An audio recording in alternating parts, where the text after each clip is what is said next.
Welcome to Moments with Marianne. I'm so delighted we're spending this time here today. We have a very empowering show coming right up with special guest Denise Mange, and she's here to talk to us about healing with chakras. Now, Denise is founder of Pet Prana, and she's a certified dog trainer, animal communicator, and a Reiki 2 practitioner. Denise began her spiritual journey through connecting with animal companions, and she believes that our pets truly are experts at providing clues that help us identify stagnant energies and patterns within ourselves. She's a truly gifted individual, and I'm so excited to be introducing Denise to the show. So let's welcome to the show, Denise. Thank you so much, Marianne, for having me. And I'm a sucker for a pun. So anytime there's a double entendre, I'm going to jump on it. Well, and with the work you do, it couldn't even be more perfect than what it is. I mean, because you're all about dogs. I am. I'm all about dogs and pets in general, and also seeing beyond the immediate appearances. So that's where I think my love for puns and, double meanings, to me, that's the spice of life, right? Because as we're living with our animal companions, as we're interacting with our dogs, we may think a bark is just a bark, but there's so much more that can be garnered from it. Oh, without a doubt. My goodness. Well, and so why don't you share with us what started you on this path? Because you're known as, my goodness, you're so gifted. I mean, you're a certified dog trainer, you're a pet intuitive, a pet numerologist, which we're going to talk about. I have questions on that. And you have this amazing community called Pet Prana. So why don't you share a little bit about what just started you on this path? Absolutely. So I actually, as a young child, if you'll believe it or not, I grew up in an apartment building in São Paulo, Brazil, so I was not allowed to have any pets. I wanted a dog more than anything, or a cat, but, we lived in a small apartment. My dad's not a fan of animals, so I never had any of the traditional pets. But because I was still so connected with animals and I really wanted to seek out their company, I would bring in caterpillars, roly-polies, like anything I could find and bring into my room and kind of hang out with, I would. So I've always had this passion and love and connection with the animal world and the animal kingdom. And so then, of course, as you grow up, you seek more traditional career paths, and I worked in advertising for 10 years in New York City, so didn't have much contact with, animals and worked crazy hours, so was unable to have a pet. But one of the brands I worked on in advertising was Purina. And I found that I really enjoyed understanding more about, the pet parents and the bond they shared with their dogs and their cats. And it just kind of brought me back to that space of being passionate about working with animals again. So at that point, I left advertising and I thought, well, what can I do? And living in New York City, doggy daycares are in huge demand. So I thought, well, maybe I'll open my own doggy daycare. And if I'm going to do that, I really need to understand more about, dog behavior and their motivations. So that's where I got certified as a dog obedience trainer. And so as I was going through the course, part of it was working one-on-one with, pets and their humans. And I decided, scrap the doggy daycare. I'm going to stick with this one-on-one relationship with the humans and their pets, because I really loved learning and witnessing the bond that they shared and learning how that animal came into their lives, how they picked the pet's name. All those things really excited me about working with, as a dog trainer. And so as I kept working with the humans, we're doing the traditional, sit, stay, managing unwanted behaviors. I decided, there's more that can be done to really honor the bond that our animals are here to share with us, because it felt like a little bit of bossing them around. And so that's where my intuitiveness came back in, animal communication came into the picture, and the rest was history. And there you go from there. Well, and I find it so fascinating because, you've always had this deep passion for animals, and it's just kind of something that came full circle for you, because a lot of times you hear about people where they're in these jobs and they're like, gosh, I really should be doing these things I dreamed of as a kid. Yeah, and it's really funny. The way it happened was just, I strongly believe I'm on the path that I need to be on, because It was, I thought about the dog, being a doggy daycare, and into my inbox rolled an email about Animal Behavior College and, get certified as a dog trainer. So the universe is dropping these clues all along. And then once I thought, is dog training for me? I'm sick of just bossing dogs around. And, then into my inbox came an email about an animal communication workshop happening that weekend. And I happened to be free, and it was like 2 blocks from my apartment. So I think that if we pay attention, the universe can really help drop these little clues into our awareness. Well, and you offer your clients so much. I mean, I was so impressed, with everything that you do for pets and for their people, because, it is about that relationship. It's about understanding what our animals are going through, and sometimes what our people, what their people are going through, so that they can work together better. Absolutely. And that's really, I'm glad you said that, because that's the crux of this approach, right? This mindful approach to dog training that I've developed really acknowledges the contributions and roles that our animals, play in our lives. But it also really relies on the fact that we realize we're no longer coming from a place of separation. Our energy is enmeshed with our animal companions, and theirs is enmeshed with ours, right? So that allows us, through that point of view, instead of looking at our pet's behavior simply in terms of like, naughty or nice or being frustrated when they quote unquote misbehave, we're going to learn how to become observers. And we'll identify the vibration at the essence of our pet's behaviors and apply it more broadly to our lives. And use that to kind of, well, it's interesting because, when we talk about looking at our pets energetically, that opens up a whole nother thing. And I'd love for you to expand on that portion for us. Absolutely. So what I've done is I've created a roadmap to really help us do just that, right?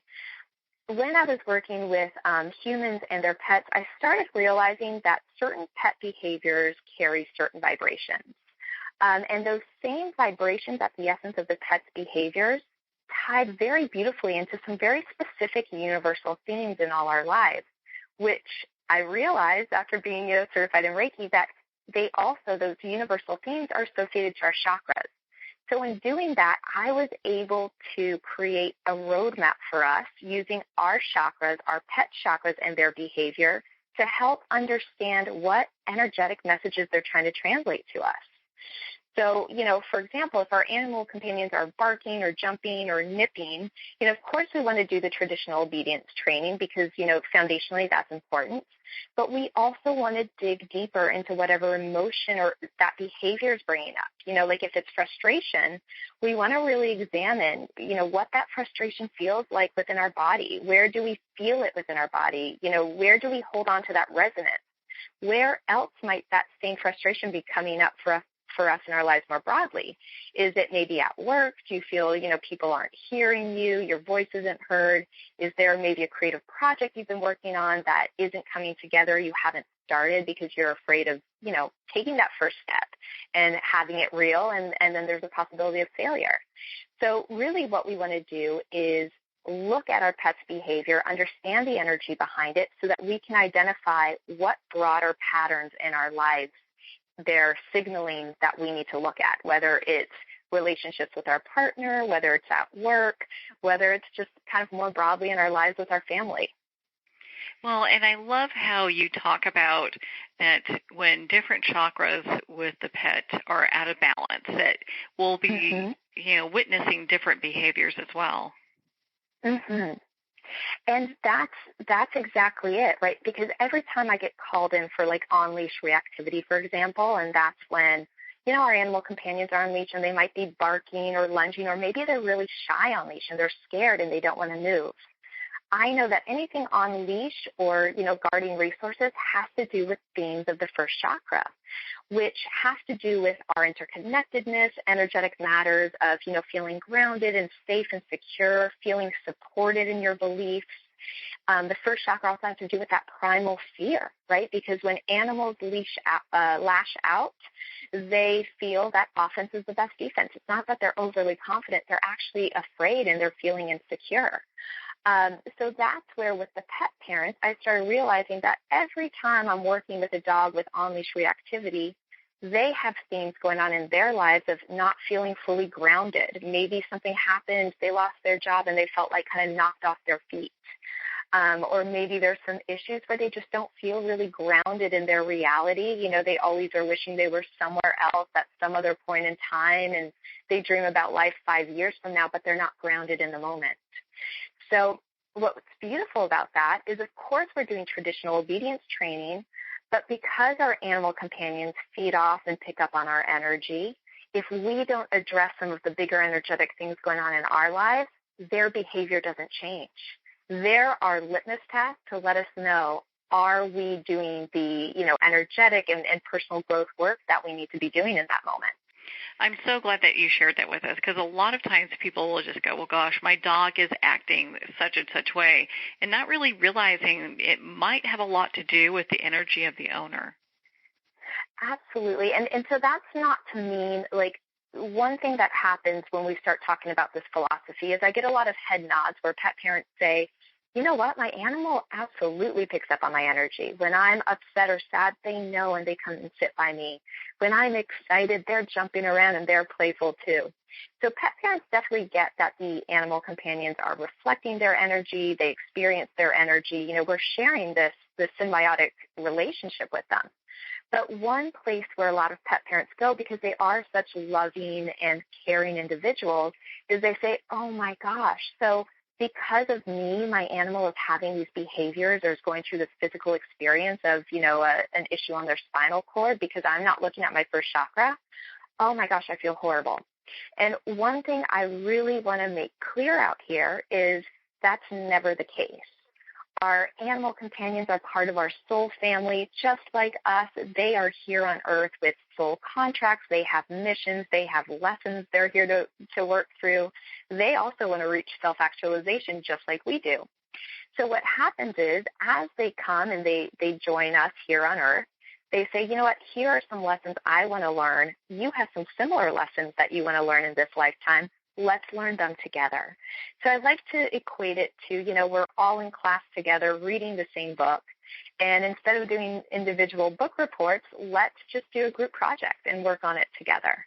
That way it makes it less lonely, right? When you have a beautiful, loving human little, or not human, a furry little soul next to you, it makes the journey more enjoyable. Well, and I'm so glad that you touched on this part as well, because next question I have for you is really about just your pet intuitive gifts. And you said it was something that just kind of blossomed and opened up for you. When you're working with dogs and their parents, do you typically see the energy that's going on between them? Do you have to work with them for a while to kind of feel what's exactly happening? How is it for you? So for me in particular, the way it really opened up, because I had shut it down as a kid, my intuitive abilities. It was just overwhelming. Nobody was there to explain to me what was going on, why I was feeling these energies, why I was seeing, quote unquote, ghosts in my room. So I shut it down pretty quickly.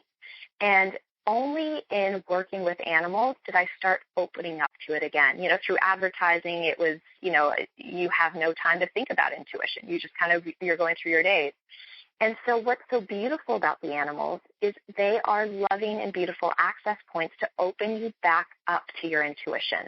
And a lot of pet parents I work with are super intuitive, whether they give themselves credit or not. But because we have such intimate, loving relationships with our animal companions, they know us in such a deep way that we're ready to see ourselves in a different light and different things. So what I like to do is empower pet parents to open their intuition.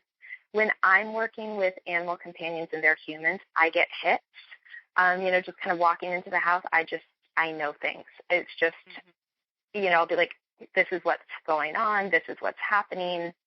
And a lot of times the animal companions will kind of drop that in for me. They'll be like, here's the situation. But with what I love about what I've created in collaboration with, the animal companions and, everyone who's contributed to this process is I've created a roadmap through the chakras. And by using the different pet behaviors and matching them against different chakras, anyone can look at their pet's behavior and start energetically understanding what's going on under the hood. right? Because if your dog, for example, has guest reactivity, that to me has to do with issues of the fourth chakra. And themes around the fourth chakra are going to be around putting yourself first and, ensuring that you're taking time for self-care and you're setting up those emotional boundaries, especially if you're an empath, which many of pet parents are. So, with the fourth chakra, we can already start looking at, limiting beliefs and stories around, I'm not worthy of having love if I have emotions like anger or resentment. Or sometimes the issues around the fourth chakra have to do with beliefs around, I do not deserve to be treated with the same compassion I show others. All those are themes that we can use as a jumping off point. And then you'll find parents very intuitively start going deeper and deeper and deeper into the story until they realize what's going on in their patterns and their lives and what are their motivations. Oh, I'm so glad that you shared that with us. And a lot of times people, they kind of forget that there's that whole spiritual connection that pets have with us. And it's something that we should really investigate. And I love how you help people with that. Yeah, and so, the pet's behaviors, that's been the one way for me to access these universal themes. Just because I work so closely with them. And like I said, our animal companions are some of our most intimate relationships in our lives. They know us they see us when we're at our most vulnerable. They know us when we're at our most joyous. We're very open with our animal companions, whereas we might not be with humans. So, the animal companions are one way to kind of tap into these energetic patterns that want to be, revisited and healed, or reaffirmed if they're working for us. But the natural world also provides all these clues around us. And that's where I've also brought into my approach to living and connecting and training your animal companions. I've also brought in different clues that help us open up to these energetic themes. And so I bring in pet numerology. I bring in sacred geometry. If you're visual, if you're noticing a lot of colors around you, that's a clue. Everything around us is a clue as to what we need to look at within ourselves to keep moving along on our journey and kind of optimize ourselves. And, the reason why it's so important is when we're at our best, our animal companions are at our best. So, a lot of times we feel, selfish taking time for ourselves to do self-care, to do our energetic work. But it's really important that we do that because when we're our best selves, we can contribute more broadly, not only, in our animal companions' lives, but to, our career, to our family, and even to our community. Well, on that note, we're going to pause here for a quick break. We've been speaking with Pet Prana founder Denise Mange on healing with chakras. You've been listening to Moments with Marianne. We'll be right back after these messages.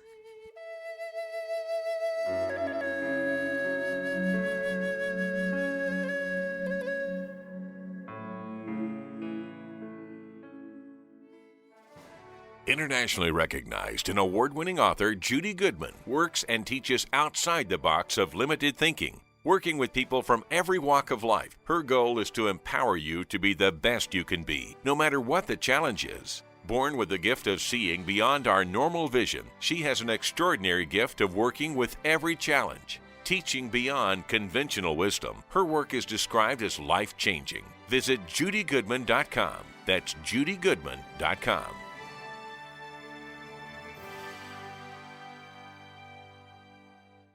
There comes a moment when you realize you're somewhere special, when you discover that each beautiful creature that you see has been rescued from a life of absolute horror and brought to this incredibly free place. Here's where their lives were forever changed and where yours will as well. Discover over 500 tigers, bears, and lions at the brand new visitor center at the Wild Animal Sanctuary just outside Denver. For more information, visit wildanimalsanctuary.org. Discover true freedom at the Wild Animal Sanctuary. Have you ever had the sense that your thoughts might actually be doing something? Ancient secrets of manifesting have been masterfully revealed in the award-winning book Manifesting 123 by Ken Elliott. For the first time, the author's experiences and stories in this book describe exactly how your thoughts can create anything. You've been doing this all your life, but it's never been fully explained for you until now. Visit manifesting123.com for more information today. Manifesting123.com. There are nearly 2 million Americans living with amputation. Many live right here in San Antonio. Becoming an amputee can be scary, frustrating, isolating, but there's no reason to feel alone. The San Antonio Amputee Foundation is here to help support you and guide you toward resources such as home and car modifications and even prosthetic limbs. For more information or to make a donation, visit saamputee.org. We'll help you live a full, active life, one step at a time. San Antonio Amputee Foundation, healing limbs, hearts, and souls.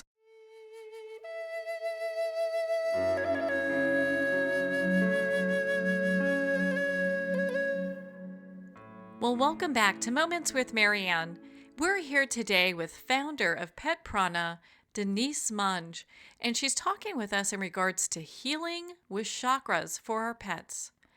So, Denise, this brings up a lot of questions that I have in regards to what our pets expect from us. Well, and those pets do rely on us to be that pack leader and to have the information. We're supposed to be the ones, kind of leading the pack, as one would say. So they're looking up to us, going, okay, waiting for my pack leader to show up here. Yeah, and it's so funny that you say that, because just going back to being an observer and kind of observing your world. In preparation for our call today, I went and I did a meditation on the beach just to kind of, bring in the messages and find that voice. And within the past 2 days, the fifth chakra has been coming up hugely for me, right? And so the fifth chakra is all about, I speak and I'm heard, and it's about finding our authentic voice.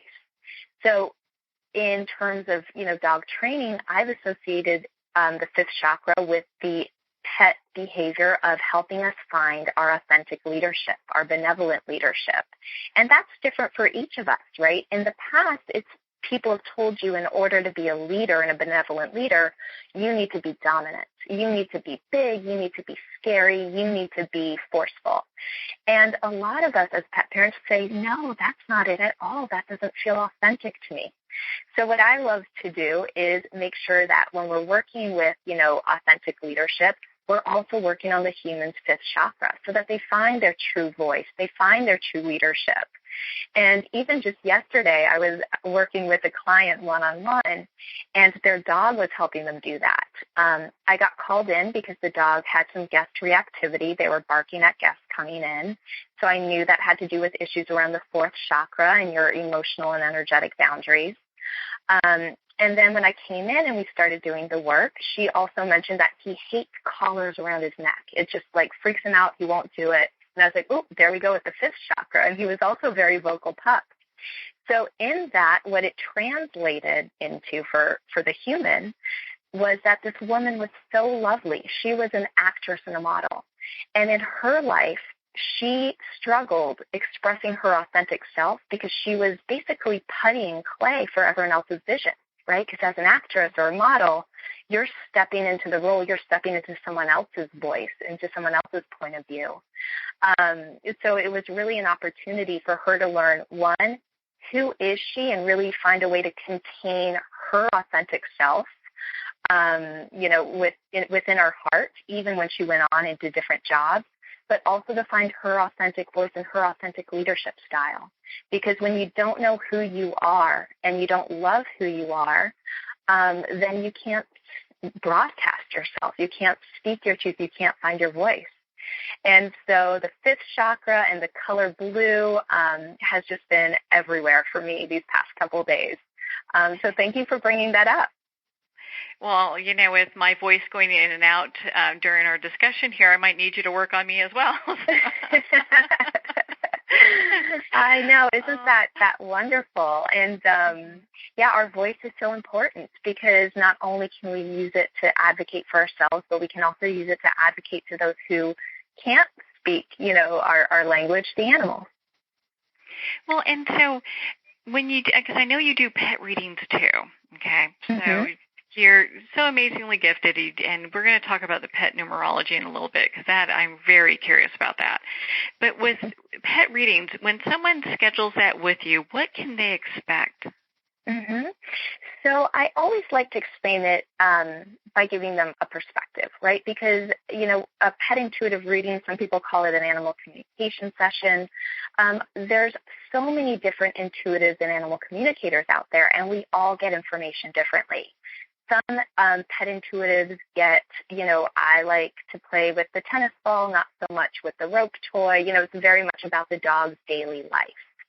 Then there's the group of pet intuitives and animal communicators who tap in more into the medical intuitive aspect of it, right? So if their dog's having an issue with their spine or with their knees, they might be able to tell you exactly what's going on at the cellular level and the ligaments and what kind of medication or supplements they need.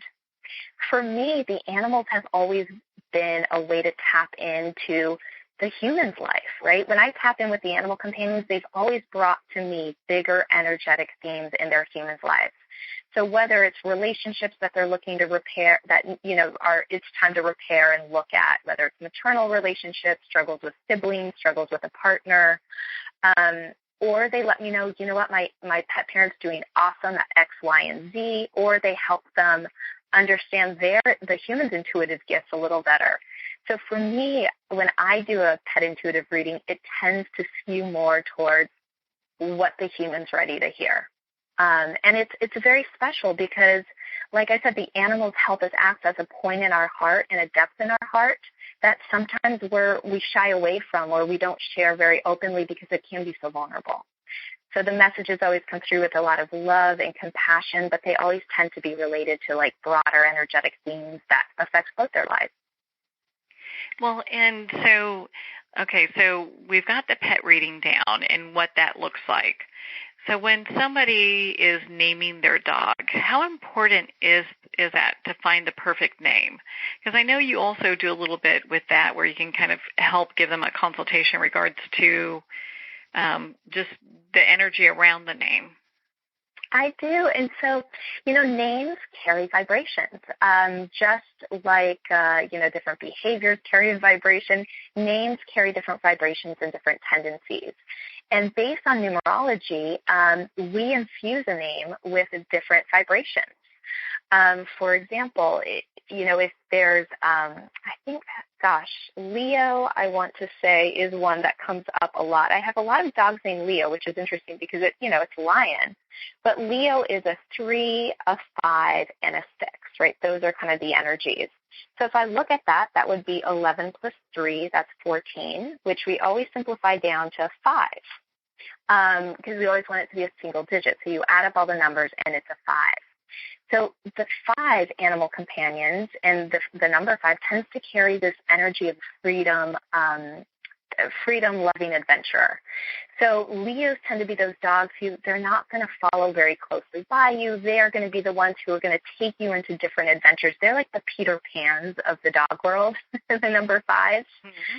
So if you also have tendencies in your name to be a freedom-loving adventurer, you guys are going to go on hikes, you're going to play on the beach, and you're just going to get each other.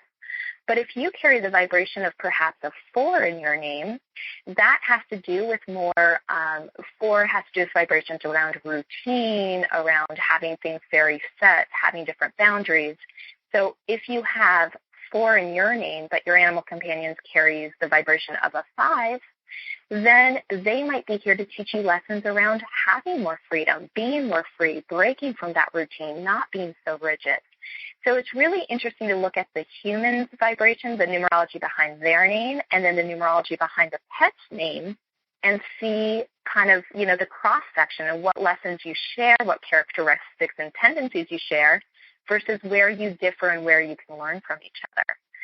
So, going back to your question, the reason why it's important to look at a name is a lot of times I'll work with a couple pet parents and they're like, I'm between Leo and Harry.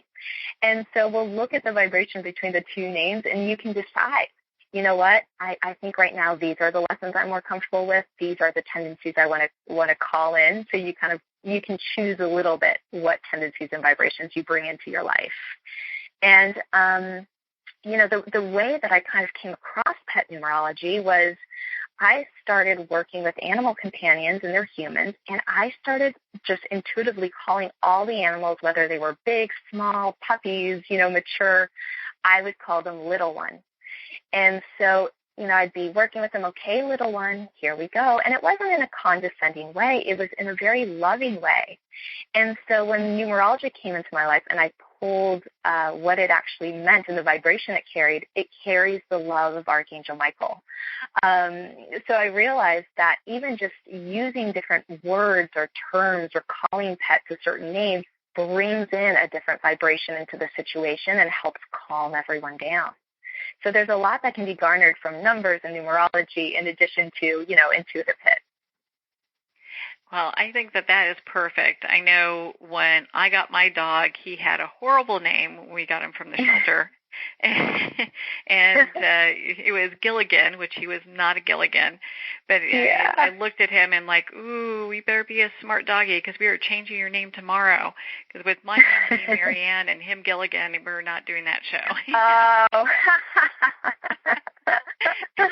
And he preferred Maxwell anyway, so it worked out well. Yeah. But, and it's so beautiful. Yeah, well, and it's interesting how much, the names are so important for the pet themselves because you can see when they kind of resonate with it, Yes, and that's where I always say pet parents are so intuitive. So I love always asking pet parents, how did you name your animal companion?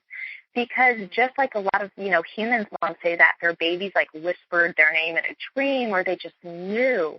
Pet parents also, when they see their animal companion, number one, they know that's their companion. They're like, yep, this is the one. I just feel a connection.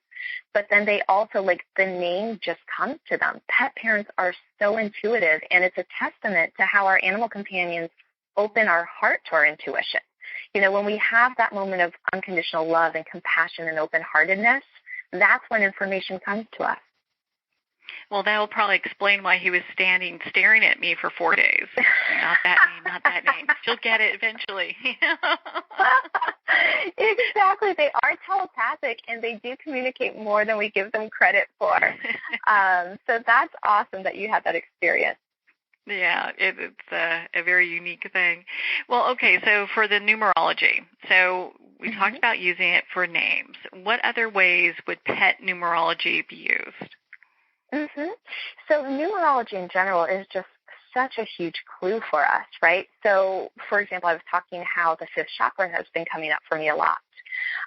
The way that the fifth chakra manifested itself with me is, one, I knew I was going to be speaking with you. So, that has to do with amplifying my voice and finding my true voice so that when the information comes out authentically, that's when it resonates more strongly with people.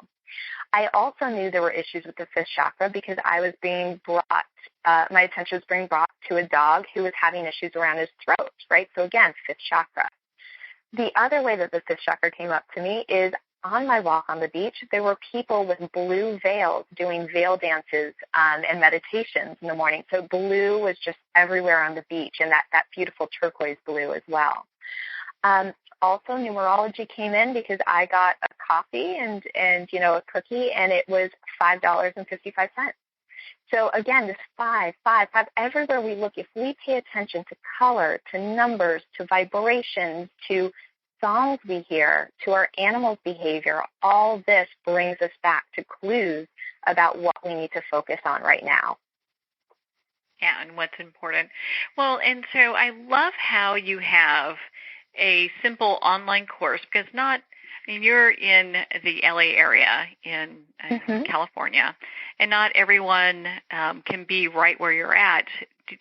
So I know you have this online course where people can kind of learn these different techniques of being more mindful with their pets and do it from a distance, which is kind of a nice thing. I've done a lot of online courses myself as I've been learning and growing on my path. And I love it because you can do it from a distance, but you still feel really connected with the community, and you have access to information that you might not be able to have unless we lived in the age of information. So I love online courses in that way. And what I offer is it's a 7-week online course, and each week we do a deep dive on a chakra, the universal things associated with it, and the pet's behavior associated with it.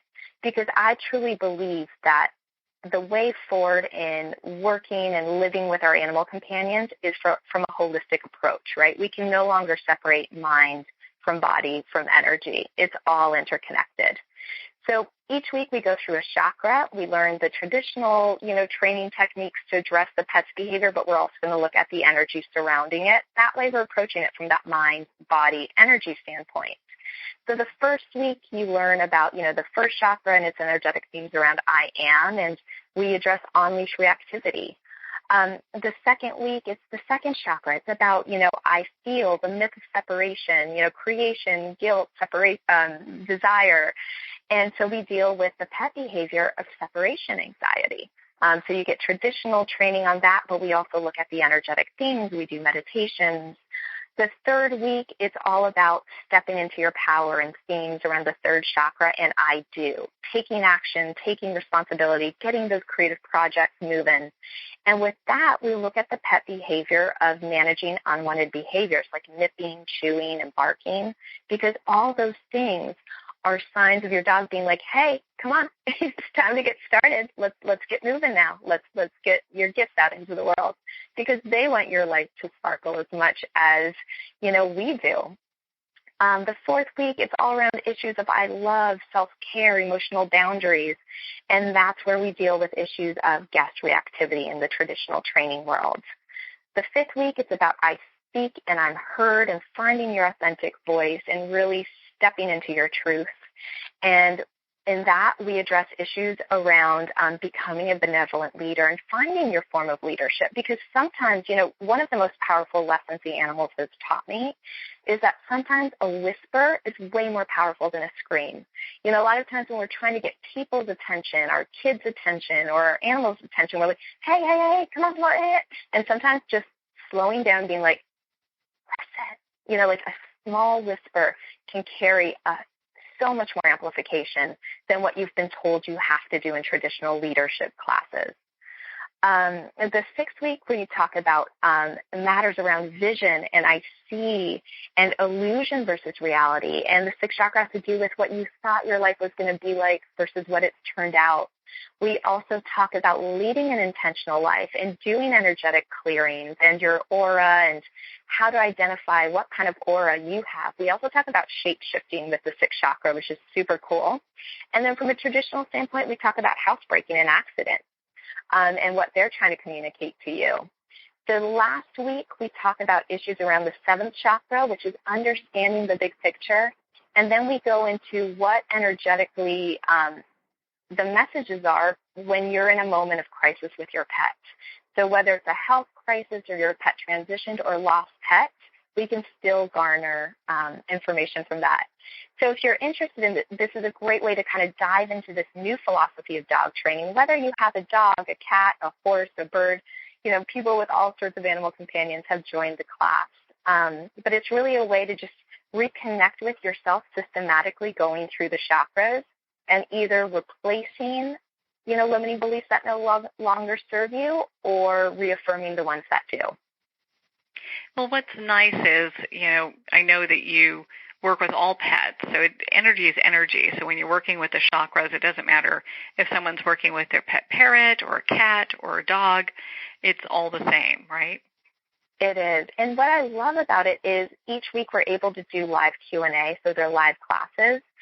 So we get to learn from each other as well. And we also create this beautiful supportive environment. I've been really fortunate to attract really loving, heart-centered pet parents who, there's no judgment. We're all going through times where we feel frustrated with our animal companions. That doesn't mean we love them any less. We're just going to work through it together in a collaborative, loving environment. Oh, and what a perfect gift, not just to give to ourselves, but our pets and our family and the people we work with, too. Yeah, no, I agree. I feel like I've been so blessed to be part of this experience. For those of you listening who are starseeds, this carries a ton of Pleiadian information and vibration. And, this just being able to promote and speak about a more collaborative and loving approach to living with our animal companions, to me, has been the biggest gift that I could have imagined receiving in this lifetime. Yeah, without a doubt. My goodness. Well, and so Denise, where can people find you, be part of your community, and learn about the online course we were just talking about? Sure. People can always go to www.petsprana.com, and that's my website, and it has all the online classes, live classes if you happen to be in LA. And then there's also, if you're interested in this philosophy, there's also a free gift that I've included on my website, which is the top 7 things your animal companion wants you to know. So if you want a little cheat sheet, and there's 7 messages that come through pretty consistently with the animal companions. And it's a fun little read. It's a 30-page PDF with cute pictures of animals, so what's not to love? And then they can always connect with me on social media at Denise_trainer, like Denise dog trainer. Well, that's great. I'm connected with you on social media. I highly suggest that everyone do the same. And, Denise, thank you so much for taking the time to share your insights and wisdom on pets with us today. Thank you, Marianne, for the opportunity to, speak with you and your listeners. And thank you for everything you do to create a platform for all of us to learn more and kind of improve our lives. So thank you very much. Well, my gosh, Denise, thank you so much. It's been such a joy to spend this time with you. It's obvious to see why your clients love you so much and love having you work with their pets. Again, if you're looking to connect with Denise, you can at petprana.com.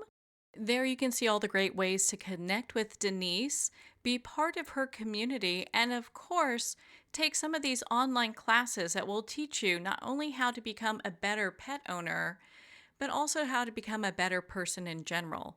Well, we're at the end of our time today. I would like to thank everyone for tuning in. You've been listening to Moments with Marianne. And remember, make every moment count.